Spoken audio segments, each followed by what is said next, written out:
नमस्कार, न्यूज के इकलौते फैमिली शो न्यूज की पाठशाला में आप सभी का स्वागत। मैं हूं सुशांत सिन्हा।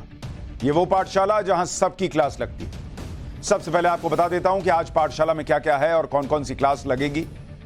आज सबसे पहले बात होगी अरविंद केजरीवाल की।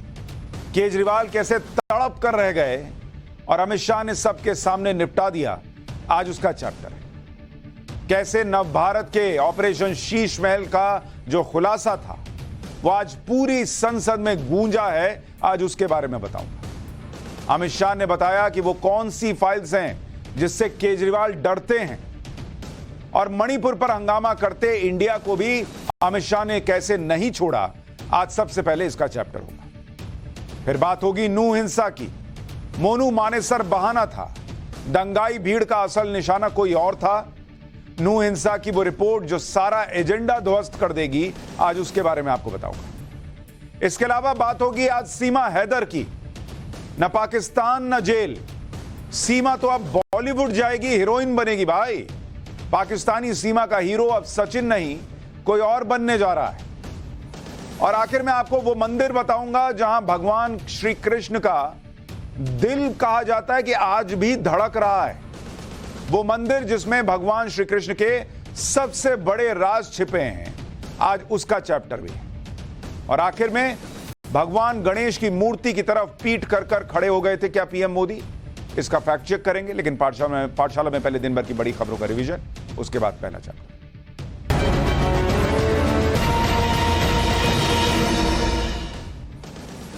इलाहाबाद हाईकोर्ट ने ज्ञानवापी परिसर के एएसआई सर्वे को हरी झंडी दे दी। कोर्ट ने मुस्लिम पक्ष की उस याचिका को खारिज कर दिया जिसमें एएसआई सर्वे के निचली अदालत के आदेश को चुनौती दी गई। इसके बाद कल से ज्ञानवापी परिसर का एएसआई सर्वे शुरू होना है। हालांकि इलाहाबाद हाईकोर्ट के फैसले के खिलाफ मुस्लिम पक्ष ने सुप्रीम कोर्ट का दरवाजा खटखटाया है और माना जा रहा है कि कल वहां इस पर सुनवाई हो सकती है। केंद्र सरकार ने कैबिनेट सचिव राजीव गौबा के कार्यकाल को 1 साल के लिए बढ़ा दिया है। राजीव गौबा 30 अगस्त 2024 तक पद पर बने रहेंगे। मोदी सरकार ने गौबा को साल 2019 में कैबिनेट सचिव बनाया था।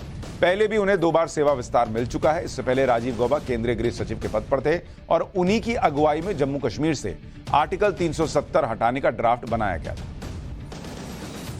राजस्थान के भीलवाड़ा में एक मासूम के साथ दरिंदगी की सारी हदें पार करने का मामला सामने आया है। पुलिस को आशंका है कि गैंगरेप के बाद बच्ची को कोयले की भट्टी में जिंदा जला दिया गया। भट्टी की राख से मिले हाथ के कड़े से पीड़ित परिवार ने बच्ची की पहचान की। मामले में पुलिस ने 3 लोगों को हिरासत में लिया है। राजस्थान में बर्खास्त मंत्री राजेंद्र गूढ़ा की मुश्किलें बढ़ती दिख रही हैं। आज जोधपुर पुलिस पॉक्सो एक्ट के तहत दर्ज एक पुराने मामले में गूढ़ा से पूछताछ के लिए जयपुर में उनके सरकारी आवास पहुंच गई। हालांकि राजेंद्र गूढ़ा घर पर नहीं मिले। पुलिस ने फिलहाल उनके स्टाफ से पूछताछ की है। राजेंद्र गूढ़ा इन दिनों लाल डायरी को लेकर सुर्खियों में है। राजेंद्र गूढ़ा आरोप लगा चुके हैं कि भ्रष्टाचार की पोल खुलने से बौखलाई गहलोत सरकार उन्हें ब्लैकमेल कर रही है।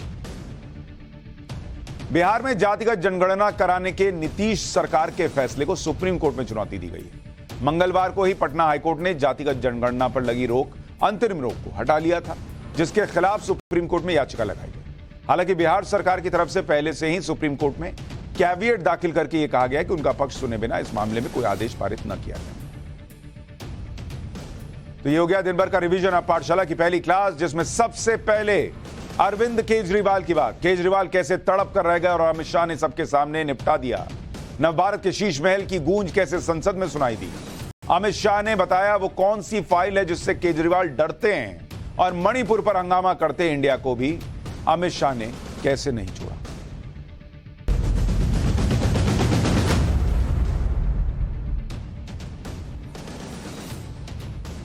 दिल्ली के मुख्यमंत्री अरविंद केजरीवाल ने जिस बिल को रोकने के लिए जमीन आसमान एक कर दिया बॉस, जिन नेताओं को खुला भ्रष्ट बताते थे सबके सामने सरेंडर मोड में आ गए भाई कि मेरी मदद कीजिए, मेरी मदद कीजिए। लालू यादव से हाथ मिला लिए, पवार साहब से हाथ मिला लिए।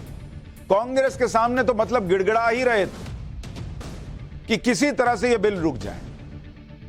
वो बिल आज लोकसभा में पास हो गया, जो हमने आपको पहले भी बताया था कि लोकसभा के राज्यसभा में भी पास होगा, लेकिन आज पहला कदम जो था उस बिल के पास होने का लोकसभा वाला, वो पूरा हो गया।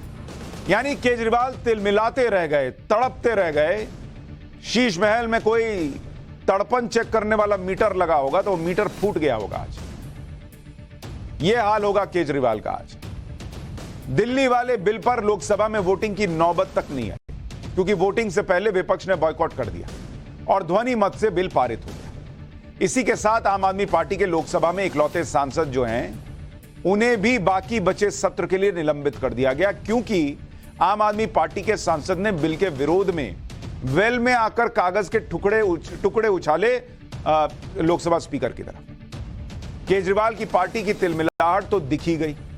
विपक्ष भी आज एक्सपोज हो गया, क्योंकि गृह मंत्री अमित शाह ने बिल पर ऐसी बातें कही जिसका जवाब विपक्ष के पास था ही नहीं। और मैं एक एक बात पॉइंट्स के साथ आपको सुनाऊंगा भी और उनके फैक्ट्स बताऊंगा। अमित शाह ने विपक्ष को इस तर्क के साथ पहले तो एक्सपोज किया कि बॉस, आप लोग तो मणिपुर के बिना चर्चा हुए तो कुछ के लिए तैयार नहीं थे। वो बोले कि संसद के सत्र में अब तक 9 बिल पास हुए हैं, लेकिन विपक्ष हर बिल पर हंगामा करता रहा कि ना बॉस, हम तो मणिपुर पर चर्चा से पहले कुछ मंजूरी नहीं हमको। पीएम आकर जवाब दे तो वो पूछे कि आज ऐसा क्या हो गया बॉस आप लोग को कि दिल्ली के बिल पर सब चर्चा करने पहुंच गए, आज मणिपुर की चिंता नहीं हुई आप लोग को?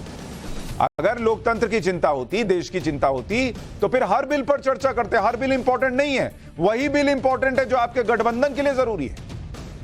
अमित शाह बोले कि लोकतंत्र और देश की चिंता नहीं है आप लोग को, अपने गठबंधन को बचाने के लिए विपक्ष दिल्ली के बिल पर साथ आ गया, चर्चा को तैयार हो गया। आज इनको मणिपुर याद नहीं आ रहा है। गृह मंत्री ने इस पर लोकसभा के अंदर जो बयान दिया, पहले वो सुनिए, फिर आगे की बात। मैं बता रहा हूं कि भारत देख भी रहा है, देखना भी चाहिए। आपके दोहरे चरित्र को भारत देख रहा है। आपके लिए जनता के बिल महत्वपूर्ण नहीं है। हमारे गठबंधन से एक छोटी सी सुपारी जितनी पार्टी भागकर न चली जाए, इसका बहुत बड़ा महत्व है। आपकी प्रायोरिटी बड़ी स्पष्ट हो गई भाई, बहुत स्पष्ट आप लोगों ने ही कर दी। मैं तो कुछ बोला नहीं, चुपचाप सुनता रहा, सबको पढ़ा और सब बड़ी बड़ी दुहाइयां दे रहे थे। अरे भले आदमी, कोई तो सच बोल देता कि हम इसलिए आए हैं कि केजरीवाल जी हमारे गठबंधन से भाग न जाए। विपक्ष को एक्सपोज करते करते वो गजब बेइज्जती भी कर गए। कह रहे हैं आम आदमी पार्टी को सुपारी जैसी पार्टी कि सुपारी जैसी पार्टी गठबंधन से भाग ना जाए, इसके लिए मणिपुर भूलकर आज चर्चा के लिए आ गए। अमित शाह ने यह बात इसलिए कही क्योंकि यह बात सच है कि अरविंद केजरीवाल ने विपक्षी गठबंधन की बैठक में शामिल होने की शर्त ही यही रखी थी कि दिल्ली के बिल पर उन्हें संसद में समर्थन चाहिए। इसी वजह से वो बेंगलुरु में विपक्ष की दूसरी बैठक में जाने के लिए तैयार हुए थे और फिर बैठक में गए थे जब कांग्रेस ने कहा कि ठीक है आपका साथ देंगे। जबकि पटना में पहली बैठक के बाद केजरीवाल की टीम यही कहने में जुटी थी कि अगली मीटिंग में वो जाएंगे नहीं जाएंगे कुछ तय नहीं है, क्योंकि कांग्रेस ने समर्थन का तब तक ऐलान नहीं किया। फिर जब कांग्रेस से समर्थन का भरोसा मिला तो केजरीवाल विपक्ष की मीटिंग में बेंगलुरु पहुंच गए थे, उस वक्त जब दिल्ली में बाढ़ आई हुई। अब गृह मंत्री अमित शाह ने इसी को याद दिलाते हुए कह दिया कि विपक्ष के लिए अपना गठबंधन जरूरी था, इसलिए वो दिल्ली के बिल पर साथ आ गए और चर्चा के लिए तैयार हो गए। क्योंकि यही दो लोग हैं जो संसद चलने नहीं दे रहे थे। आप लोग देखे नहीं थे? रोज हंगामा कह रहे हैं कि मणिपुर पर चर्चा करेंगे, ना हंगामा। आज जब बात अपने पे आई तो सब पहुंचे हुए थे, सब बोले भी। सारे बिल हंगामे के बीच पास हो रहे थे, इस बिल पे चर्चा हुई है। जो बिल हंगामे के बीच पास हुए वो भी तो जनता से जुड़े बिल थे। फिर विपक्ष ने क्यों उन पर चर्चा नहीं की? सुनिए एक बार अमित शाह को। जैसा मैंने कहा कि आप गठबंधन को बढ़ाना चाहते हो, आपके मन में ऐसी कल्पना है कि गठबंधन बड़ा करेंगे तो शायद मोदी जी के खिलाफ चुनाव जीत जाएंगे। भाई और 2-3 लोगों को ढूंढ लाओ, जितने हो सके इतना इकट्ठा कर लो, अगले प्रधानमंत्री नरेंद्र मोदी जी ही बनेंगे। इसके लिए 130 करोड़ की जनता के सामने इतने एक्सपोज न हो। हर बिल आता है, नहीं मणिपुर पर चर्चा, में मणिपुर पर चर्चा करने के लिए तो नहीं, मणिपुर पर चर्चा नहीं, हम विरोध करेंगे, यहां आ जाएंगे, मेरे सामने बोर्ड लेकर खड़े हो जाएंगे। ठीक है भाई, करो।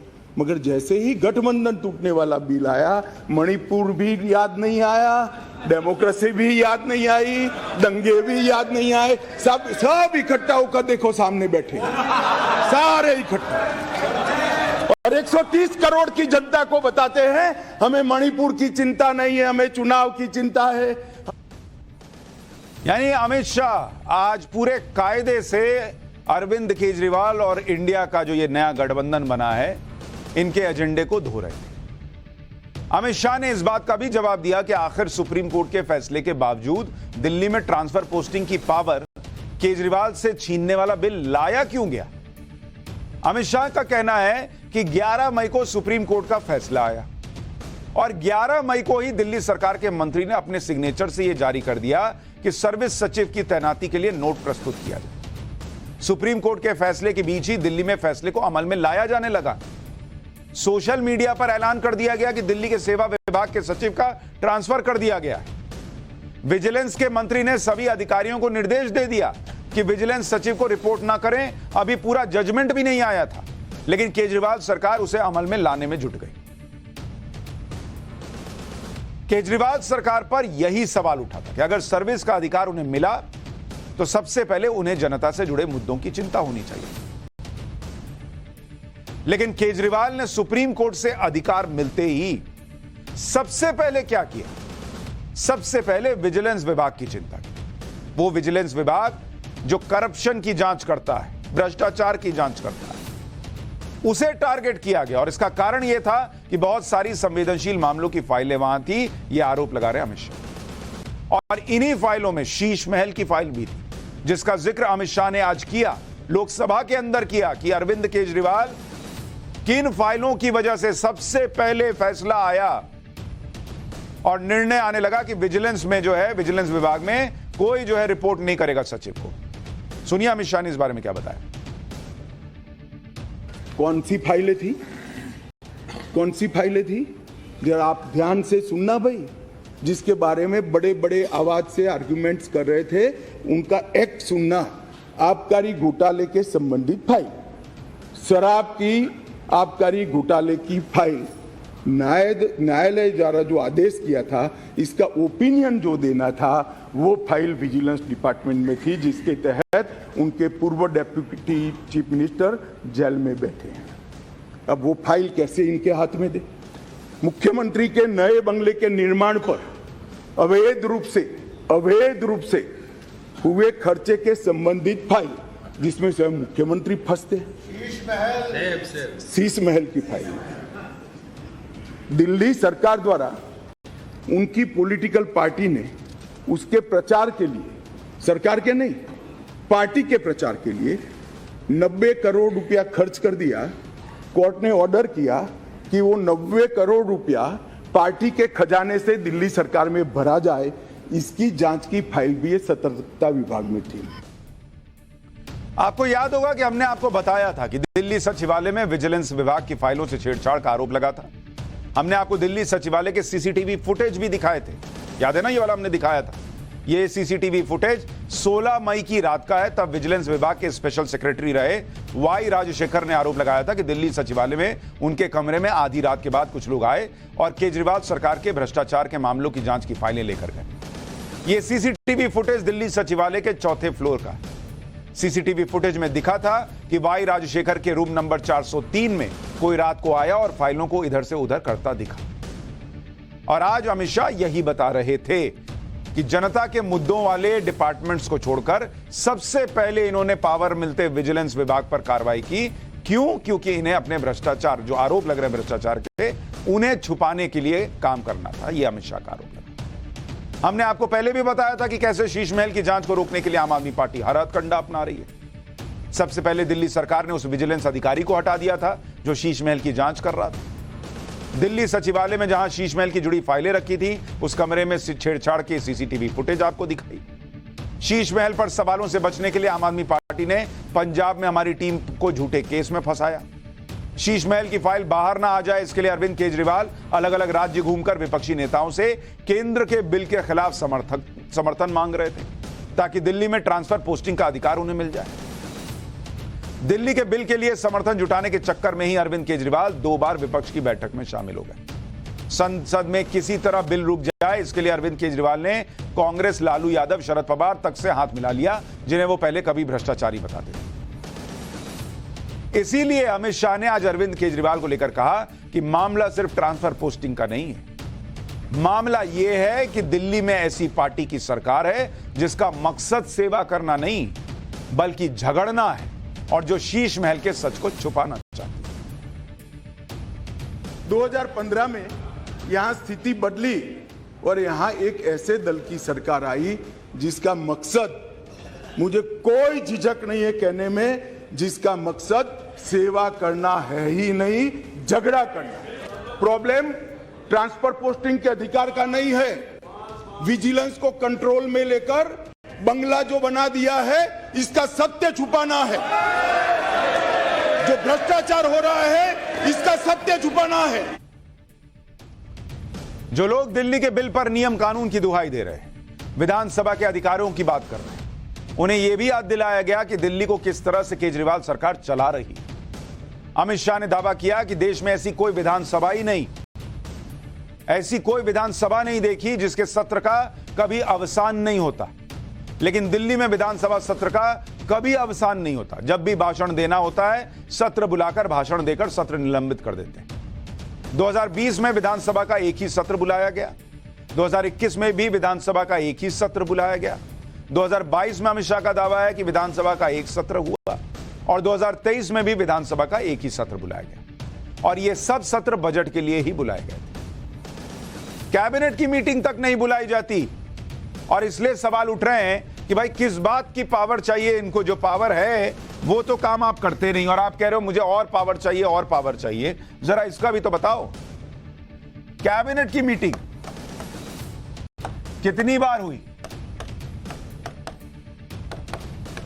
और ये आपको बता रहा हूं दिल्ली सरकार का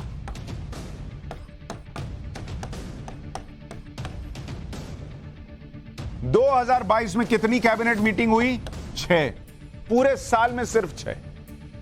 फिर 2023 में अभी तक कितनी मीटिंग हुई है? मात्र 2। इसके अलावा 2 साल से सीएजी की रिपोर्ट सदन में नहीं रखी गई। मतलब जब सीएजी की रिपोर्ट आती है तो सदन के पटल पर रखी जाती नहीं। विकास प्रोजेक्ट के लिए पैसा नहीं देते, आरआरटीएस वाली खबर आपको बताई थी। तो जो आपका काम है, जहां पावर है, वो तो आप कर नहीं रहे, लेकिन ट्रांसफर पोस्टिंग के पावर के लिए लड़ रहे हैं। दिल्ली सर्विस बिल के विरोध में 2 बड़ी बातें कही जा रही। पहली यह कि संसद को दिल्ली से जुड़े विषय पर कानून बनाने का अधिकार नहीं है, यह संसद के दायरे से बाहर है। दिल्ली में चुनी हुई सरकार है, उसे ही दिल्ली से जुड़े कानून बनाने का अधिकार है। दूसरा यह कि बिल सुप्रीम कोर्ट के 11 मई 2023 के फैसले के विपरीत है। इन दोनों आधार पर बिल का विरोध किया जा रहा है। अमित शाह ने आज दिल्ली सर्विस बिल पर चर्चा की, सरकार का पक्ष रखते हुए 2 बड़ी बातें कही।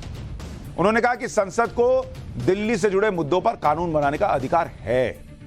इसके लिए उन्होंने संविधान के अनुच्छेद 239 ए का जिक्र किया।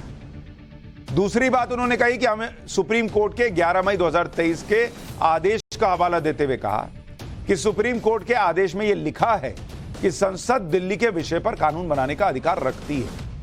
एक बार लोकसभा में आज अमित शाह ने क्या कहा, इसको सुनिए, फिर आगे एक जरूरी बात बताता हूं। तो दिल्ली ना तो पूर्ण राज्य है, ना संघ शासित प्रदेश है, ना संघ शासित प्रदेश विथ असेंबली, क्योंकि ये राजधानी क्षेत्र है। इसको ध्यान में रखते हुए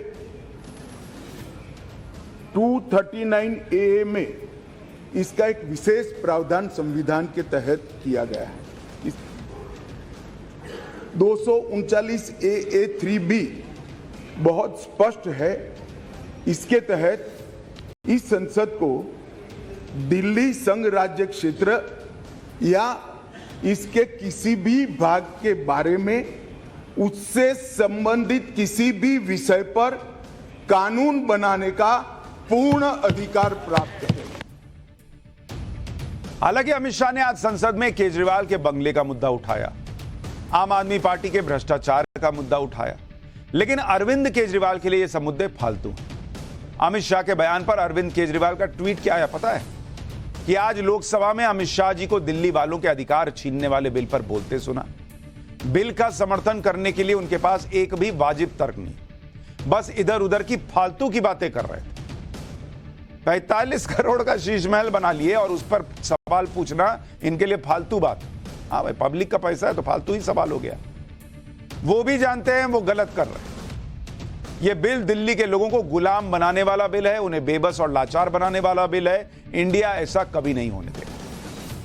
बॉस, इंडिया तो नहीं रोक पाया, ये जो इनका इंडिया है ये तो नहीं रोक पाया लोकसभा में, और राज्यसभा में भी नहीं रोक पाएगा। लेकिन ये ट्वीट करने की बजाय ये सब फालतू बातें हैं।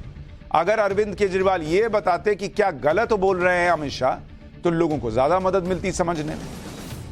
अरविंद केजरीवाल विपक्ष की एकता के भरोसे बैठे। हालांकि हम आपको पहले ही बता चुके हैं कि राज्यसभा में विपक्ष के पास इतने नंबर ही नहीं है कि वो इस बिल को रोक पाएंगे। आम आदमी पार्टी ने भी जो बयान दिया है उसमें कहीं अमित शाह के शीश महल वाले आरोपों पर सफाई नहीं दी। आम आदमी पार्टी कहने लगी कि बीजेपी को केजरीवाल फोबिया है और केजरीवाल के डर से ही बीजेपी ये बिल लेकर आई। एक बार राघव चड्ढा को सुनिए। उन्होंने मोटे मोटे तौर पर प्रत्यक्ष तौर से तो नहीं लेकिन अप्रत्यक्ष तौर से ये माना कि हम सब, यानी कि हम सब भाजपा वाले केजरीवाल फोबिया का शिकार हैं। हमें अरविंद केजरीवाल जी से डर लगता है। 2015 में जब से आजाद भारत के इतिहास के सबसे बड़े जनादेश वाली सरकार अरविंद केजरीवाल जी ने बनाई और लगातार दिल्ली के लोगों ने हर विधानसभा चुनाव में अरविंद केजरीवाल जी को, दिल्ली के बेटे को मुख्यमंत्री बनाने का काम किया, हम ये बात समझ गए कि भाजपा की अब कोई सियासी जमीन दिल्ली में नहीं बची है। ये भी ये नहीं बता रहे कि शीश महल पर जो आरोप लगा, शीश महल की गूंज सुनाई दी संसद के अंदर, उस पर एक शब्द बोलते कुछ नहीं बोल पाए। सीसीटीवी फुटेज जो दिखा, फाइलें इधर उधर होती हुई, उस पर कुछ नहीं बोल पाए। केजरीवाल जी से डरते हैं, ऐसे ही कांग्रेस वाले राहुल गांधी से डरते हैं। संसद में विपक्ष इस बिल के खिलाफ आज एकजुट होकर बोला, लेकिन उनमें भी किसी ने शीश महल का जिक्र नहीं किया। यह भी नहीं कहा कि अरविंद केजरीवाल से बंगले से जुड़े आरोप गलत है। बस गठबंधन धर्म निभाते हुए विपक्ष ने इस बिल का विरोध किया। एक बार कांग्रेस के अधीर रंजन चौधरी को सुनिए कि वो इस बिल के विरोध में क्या कह रहे हैं। शंका हमारे इसलिए है कि हिंदुस्तान में से एक ही राज्य दिल्ली नहीं है। अगर दिल्ली में इस तरीके की छेड़खानी होते रहेंगे तो इसके चलते आप धीरे धीरे हिंदुस्तान की बाकी राज्यों में एक किस्म के ही हमला करते रहेंगे। अगर आपको यह लगे कि यहां घोटाला होते रहते, ये घोटाले के लिए क्या ये बिल लाना जरूरी था? यानी अधीर रंजन चौधरी तो केजरीवाल जी को एक्सपोज कर रहे हैं। वो ये नहीं कह रहे कि घोटाला नहीं हुआ है, वो कह रहे हैं अगर घोटाला हुआ है आप मानते हैं तो बिना बिल के ही घोटाला एक्सपोज कर देते। वो ये भी कह रहे हैं कि उन्हें इस बिल से कोई दिक्कत नहीं है। एक तरीके से उनकी चिंता तो इस बात को लेकर है कि कहीं इस तरह के और बिल ना आ जाए, मतलब उनको अपने दूसरे राज्यों की चिंता, जबकि ऐसा नहीं हो सकता। विपक्ष ने भले ही लोकसभा में केजरीवाल का साथ नहीं दिया, लेकिन अमित शाह ने कह दिया कि जैसे ही बिल संसद से पारित हो जाएगा विपक्ष को केजरीवाल धोखा देंगे और विपक्ष को बाय बाय कर देंगे। अगर हमारी राजनीति में थोड़ी स्वीकृति कम है तो सबको मिलाना है। दिल्ली का जो होना है वो हो, जितना भ्रष्टाचार होना है वो हो, मंत्री कुछ भी करे, मुख्यमंत्री करोड़ों के बंगले बनाए, मगर हम विपक्ष में रहते हुए समर्थन करेंगे क्योंकि हमें गठबंधन बनाना है। मेरी अपील है विपक्ष के सदस्यों को कि आप दिल्ली की सोचिए, अलायंस की मत सोचिए। अलायंस से फायदा नहीं होने वाला है। अलायंस होने के बाद भी पूर्ण बहुमत से नरेंद्र मोदी प्रधानमंत्री बनने वाले हैं। और वैसे भी मैं बता देता हूं विशेषकर कांग्रेस पार्टी वालों को कि ये बिल पारित होने के बाद वो अलायंस में आपके साथ आने वाले नहीं है। तो जो सच है वो करिए। दिल्ली के बिल पर आज लोकसभा में चर्चा नेहरू तक पहुंच गई। जवाहरलाल नेहरू का नाम भी चर्चा में आ गया। अमित शाह ने दिल्ली का इतिहास बताना शुरू किया तो नेहरू का जिक्र कर दिया कि नेहरू भी दिल्ली को पूर्ण राज्य का दर्जा देने के पक्ष में नहीं। सुनिए अमित शाह ने नेहरू का नाम क्यों लिया, क्या बताया, फिर आपको बताता हूं कि दिल्ली के पूर्ण राज्य के दर्जे का नेहरू ने कैसे विरोध किया। आजादी के बाद पट्टाभी सीतारामैया समिति ने दिल्ली को राज्य स्तर का दर्जा देने की सिफारिश की। हालांकि जब सिफारिश संविधान सभा के सब समक्ष आई, मेरा विपक्ष के सदस्यों को विनम्रता से अनुरोध है कि इस बात को जरा गौर से सुनेगा। पट्टाभी सीतारामैया समिति की सिफारिश जब सदन के सामने आई, तब पंडित जवाहरलाल नेहरू जी, श्रीमान सरदार पटेल, राजा जी, राजेंद्र प्रसाद और डॉक्टर अंबेडकर जैसे नेताओं ने इसका विरोध किया कि ये उचित नहीं होगा कि दिल्ली को पूर्ण राज्य का दर्जा दिया जाए। अमित शाह ने नेहरू का जिक्र किया, इसके बारे में आपको और विस्तार से बताऊंगा, लेकिन उसके पहले नेहरू के जिक्र पर कांग्रेस नेता अधीर रंजन चौधरी और गृह मंत्री अमित शाह के बीच ऐसा संवाद हुआ कि लोकसभा के गर्म माहौल में मुस्कुराहट फैल गई।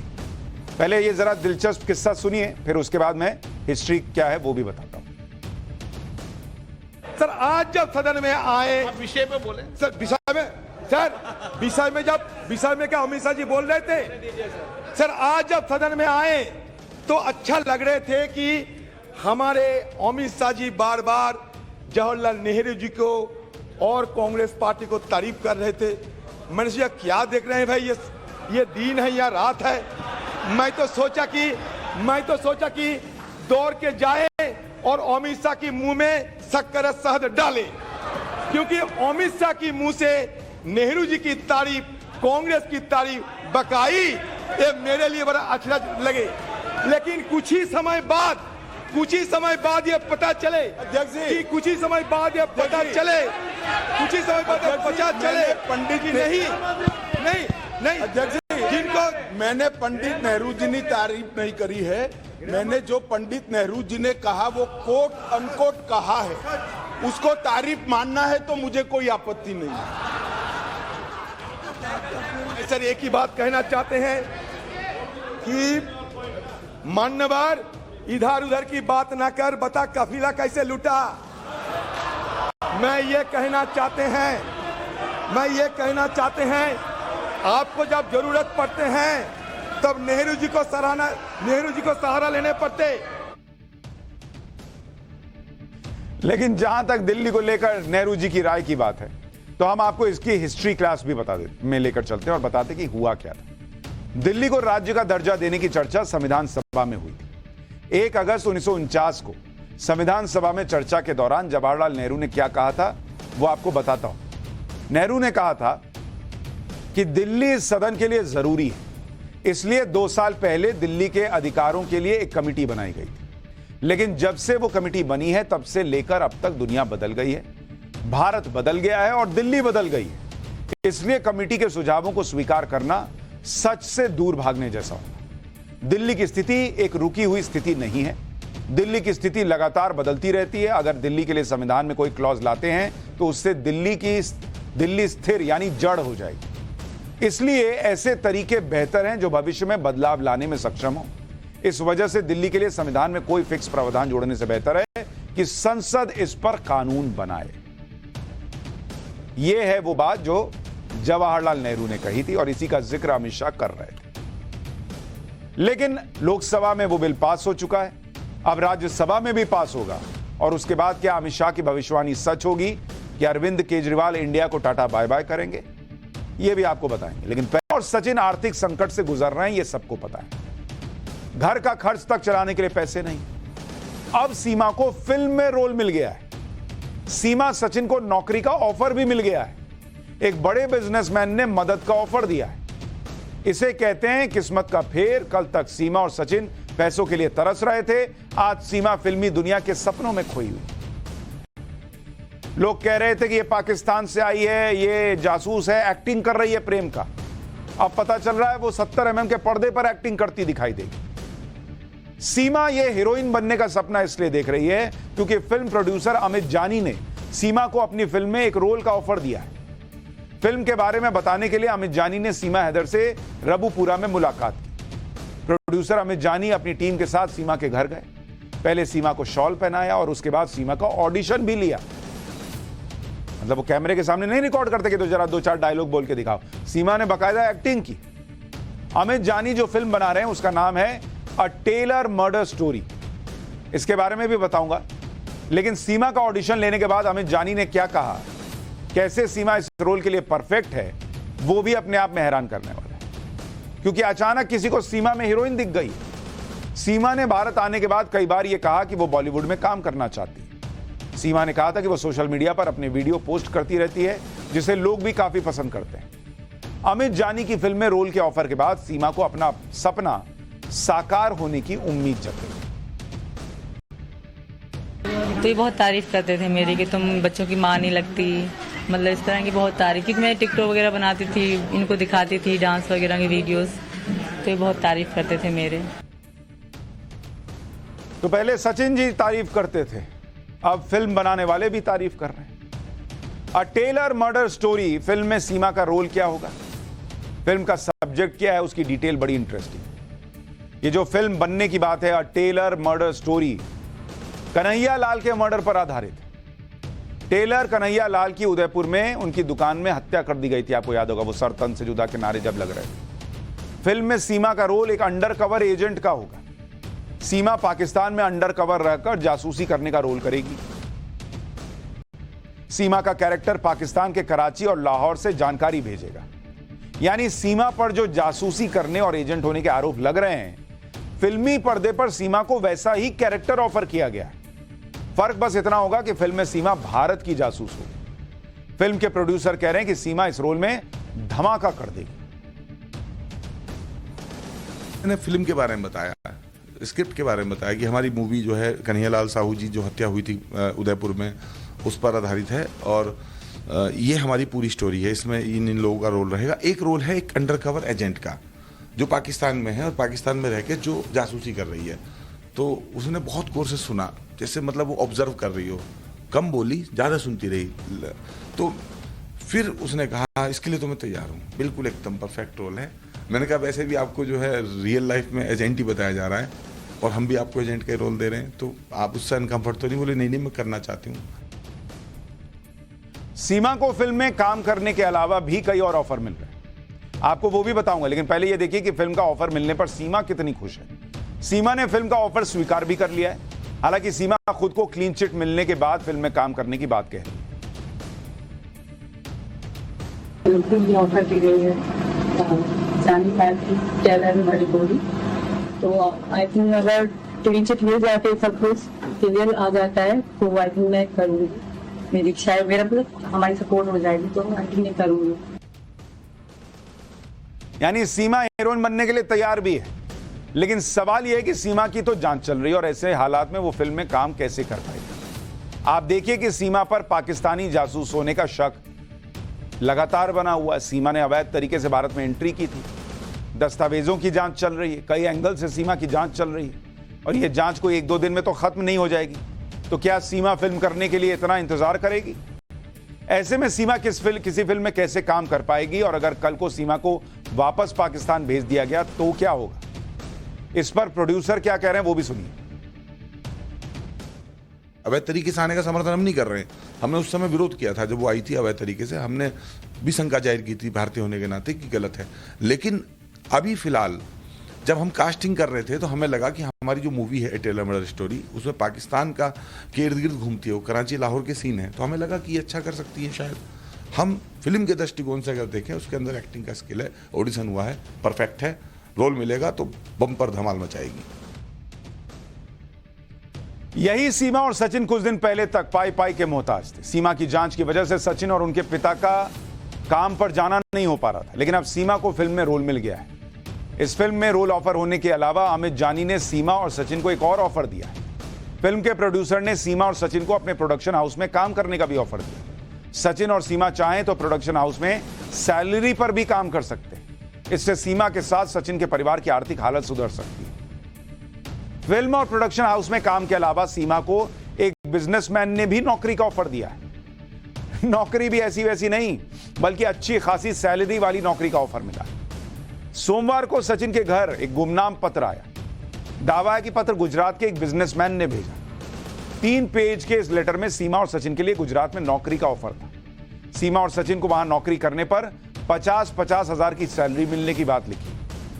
चिट्ठी में लिखा है कि सीमा और सचिन किसी भी दिन कंपनी में आकर नौकरी ज्वाइन कर सकते हैं। चिट्ठी में सीमा और सचिन की हर संभव मदद करने का भरोसा भी दिया गया है। गुजरात से नौकरी के ऑफर वाला यह लेटर सही है या फर्जी है, यह कहा नहीं जा सकता, लेकिन अगर सीमा और सचिन ये ऑफर एक्सेप्ट कर लेते हैं तो दोनों हर महीने 1 लाख रुपए की कमाई कर सकते हैं। हालांकि सीमा के वकील का कहना है कि सीमा को ना फिल्म में काम करना चाहिए, ना ही नौकरी का ऑफर स्वीकार करना चाहिए। सीमा के वकील एपी सिंह का कहना है कि लोग चर्चा में बने रहने के लिए इस तरह के ऑफर दे रहे हैं। प्रोडक्शन हाउस क्या कहता है अभी कोई कमेंट्स नहीं कर रहा, ये सब अफवाह है, झूठ है। कोई नौकरी नहीं उसे, अभी तो उसे ये हालात है कि वो इस हालात में ना तो मैं अलाउ करूंगा शूटिंग करे, ना मैं अलाउ करूंगा एग्रीमेंट साइन, कॉन्ट्रैक्ट साइन करे, ना एग्रीमेंट साइन करे। अभी प्रोडक्शन हाउस और ये सब अपने को चर्चा में रखने वाली बातें हैं। वकील कुछ और कह रहे हैं। सीमा कह रही है भाई मैं तो तैयार हूं, मैं तो कर लूंगी फिल्म। सीमा को लाखों के ऑफर मिल रहे हैं, लेकिन अभी वो जांच के घेरे में। अगर सीमा को क्लीन चिट मिलती है तो भी उसे अवैध तरीके से भारत आने के केस में सजा मिलनी चाहिए। सीमा के साथ मंदिर में लेकर चलूंगा जिसके बारे में मान्यता और आस्था है कि वहां भगवान श्री कृष्ण का दिल बिल्कुल इंसानों के दिल की तरह धड़क रहा है।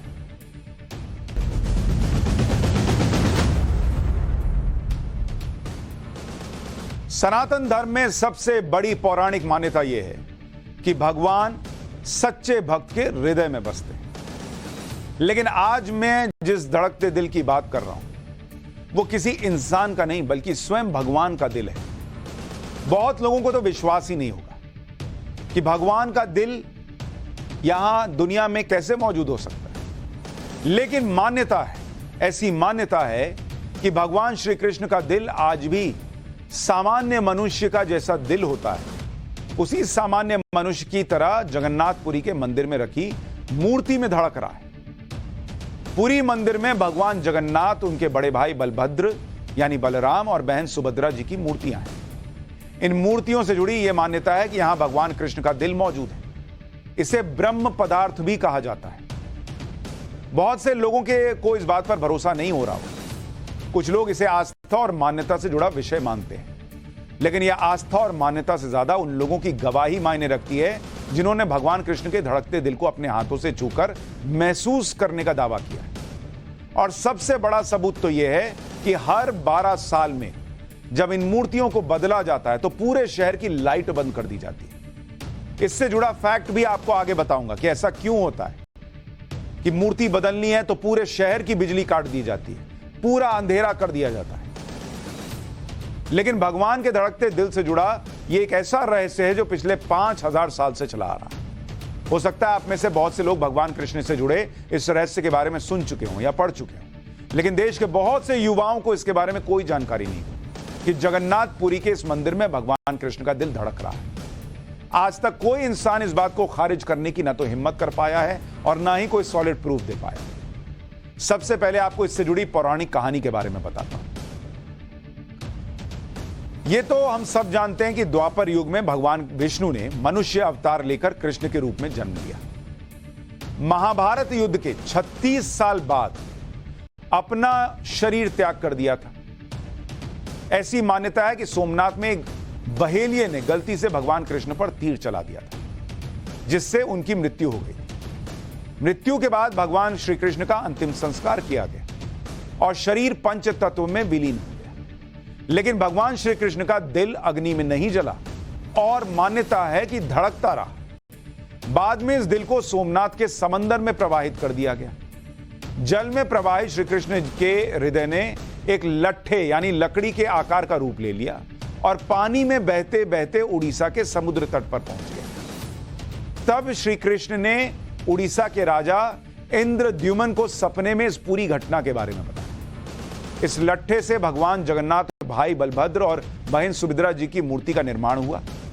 मान्यता है कि इन मूर्ति में भगवान कृष्ण का दिल धड़क रहा है। इस दिल को ब्रह्म पदार्थ के नाम से भी जाना जाता है। आज भी हर 12 साल में मंदिर की इन तीनों मूर्तियों को बदला जाता है, तब इस ब्रह्म पदार्थ को दूसरी नई मूर्ति में डाल दिया जाता है। यह काम मंदिर के जो पुजारी करते हैं वो अपनी आंखों पर पट्टी बांधकर और हाथों में कपड़े के दस्ताने पहनकर इस काम को करते हैं। इस दौरान पूरे मंदिर के अलावा पूरे जगन्नाथपुरी शहर में लाइट काट दी जाती है और शहर में अंधेरा कर दिया जाता है। जिन पुजारियों ने अब तक इस ब्रह्म पदार्थ को बदला है, उन्हें उस समय हाथ में कुछ उछलती हुई चीज का आभास हुआ।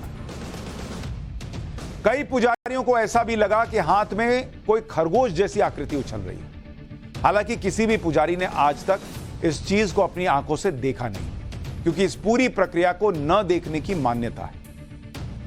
जगन्नाथ मंदिर से जुड़ा एक फैक्ट यह भी है कि मंदिर के शिखर पर किसी भी पक्षी को बैठा हुआ नहीं देखा गया आज तक।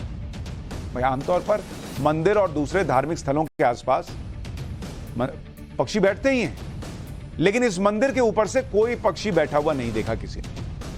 ऐसा क्यों होता है, इसका जवाब अब तक किसी के पास नहीं। इसी मान्यता के तहत मंदिर को नो फ्लाई जोन में रखा गया है, यानी कोई भी विमान इस मंदिर के ऊपर से नहीं उड़ सकता।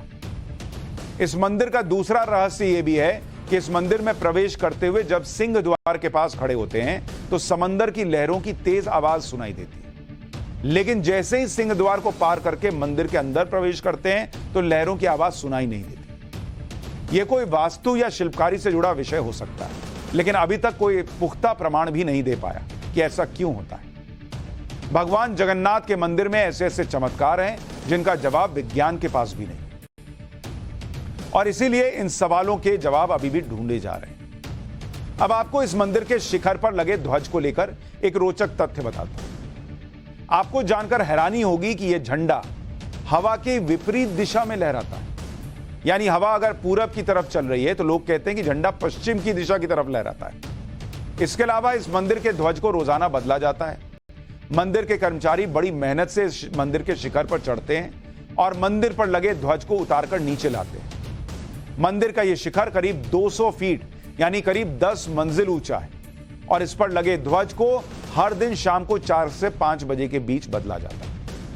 जो लोग इस ध्वज को बदल रहे हैं वो पुरी के एक चोला परिवार से आते हैं और पिछले 800 साल से ध्वज बदलने का काम कर रहे हैं। अब आपके मन में भी सवाल आ रहा होगा कि रोजाना शिखर पर चढ़कर ध्वज बदलने की जरूरत क्या है? भाई महीने में, हफ्ते में एक बार क्यों नहीं कर लेते? लेकिन इसके पीछे मान्यता यह है कि मंदिर के इस ध्वज को रोजाना नहीं बदला गया तो मंदिर 18 साल के लिए बंद हो जाएगा। और यह मान्यता पिछले कई हजार सालों से चलती आ रही और इसे किसी ने भी बदलने की कोशिश नहीं की। अब आपके दिमाग में हो सकता है यह सवाल आ रहा होगा कि ऐसा कैसे हो सकता है कि एक झंडा हवा की उल्टी दिशा में लहरा रहा है। साइंस के हिसाब से ऐसा संभव नहीं, लेकिन इसके पीछे भी एक पौराणिक कहानी बताई जाती है। मान्यता है कि समंदर की तेज लहरों की आवाज से भगवान जगन्नाथ को नींद लेने में दिक्कत हो रही थी। तब हनुमान जी ने समंदर से आग्रह किया कि लहरों की गति को कम कर दो, लेकिन समंदर ने कहा कि यह संभव नहीं है। इसके बाद हनुमान जी ने पवन देव से कहा कि आप अपनी स्पीड कुछ कम कर लीजिए, तो उन्होंने भी मना कर दिया। इसके बाद पवन पुत्र हनुमान जी ने मंदिर के चारों तरफ तेज गति से उड़ना शुरू कर दिया। इससे समंदर से आ रही लहरों की आवाज बंद हो गई और ध्वज हवा की उल्टी दिशा में लहराने लगे। दुनिया भर से लाखों करोड़ों लोग इस चमत्कार को देख चुके हैं, लेकिन यह कैसे हो रहा है इसका जवाब पौराणिक मान्यता के अलावा किसी के पास नहीं कि भाई ऐसा कैसे संभव है।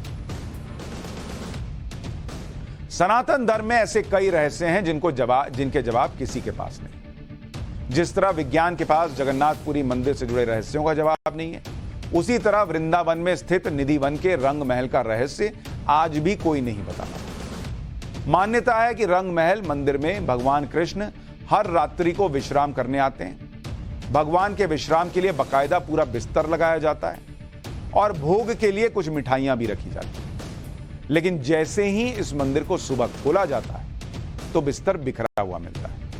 इस मंदिर के दरवाजे को कई ताले लगाकर भी बंद किया गया, जिसमें किसी इंसान को छोड़िए किसी जीव के आने जाने की कोई जगह नहीं।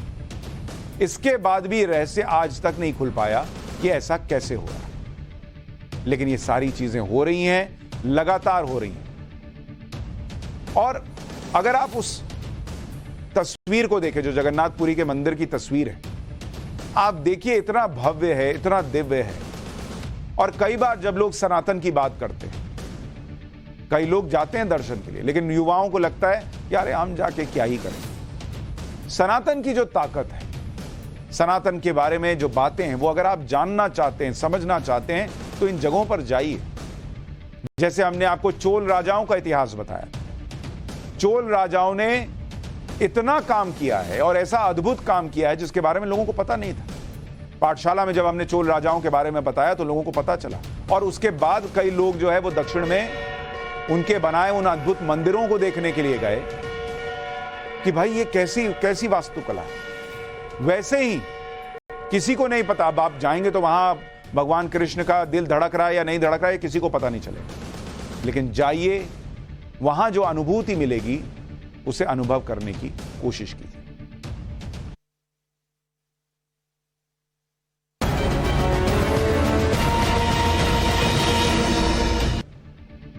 पाठशाला में अब फैक्ट चेक की क्लास। सोशल मीडिया पर इन दिनों प्रधानमंत्री मोदी की एक तस्वीर वायरल की जा रही है और इस तस्वीर में प्रधानमंत्री मोदी भगवान गणेश की मूर्ति की तरफ पीट करके हाथ जोड़ते नजर आ रहे हैं। तस्वीर के जरिए विपक्ष के कुछ नेता पीएम पर गणेश जी के अनादर का आरोप लगा रहे हैं। हमने इस खबर का फैक्ट चेक किया। हमारी रिसर्च में ये बात पूरी तरह गलत साबित हुई कि पीएम ने भगवान गणेश की तरफ पीट की हुई है। हमें इस तस्वीर से जुड़ा एक वीडियो मिला। ये वीडियो पीएम के पुणे दौरे का है। 1 अगस्त को पीएम ने पुणे में दगड़ू शेठ गणेश मंदिर में पूजा की। गणेश जी की मूर्ति की पूजा के वक्त पीएम मोदी परिक्रमा करते नजर आ रहे हैं। सोशल मीडिया पर वायरल की जा रही तस्वीर इसी परिक्रमा के बीच ले ली गई और फिर उसे फैलाया जा रहा है ये कहते हुए कि जैसे पीएम जो हैं वो गणेश जी की पीठ की तरफ पीट करके और फोटो खिंचवाने के लिए पोज दे रहे हैं, जबकि ये है तस्वीर। देखिए वो कैसे परिक्रमा कर रहे हैं, जो कि एक नॉर्मल तरीका है। आप गणेश जी की पूजा के लिए जाते हैं, वहां पे ऐसे ही परिक्रमा करते हैं। तो जब वो परिक्रमा करते हुए घूम रहे थे, पीठ गणेश जी की तरफ थी, तब फोटो ले लिया और वो फर्जी फोटो वायरल कर दी। तो ऐसी खबरों से बचा कीजिए जिसमें झूठ फैलाया जाता है और उस झूठ को फैलाने से भी बचिए।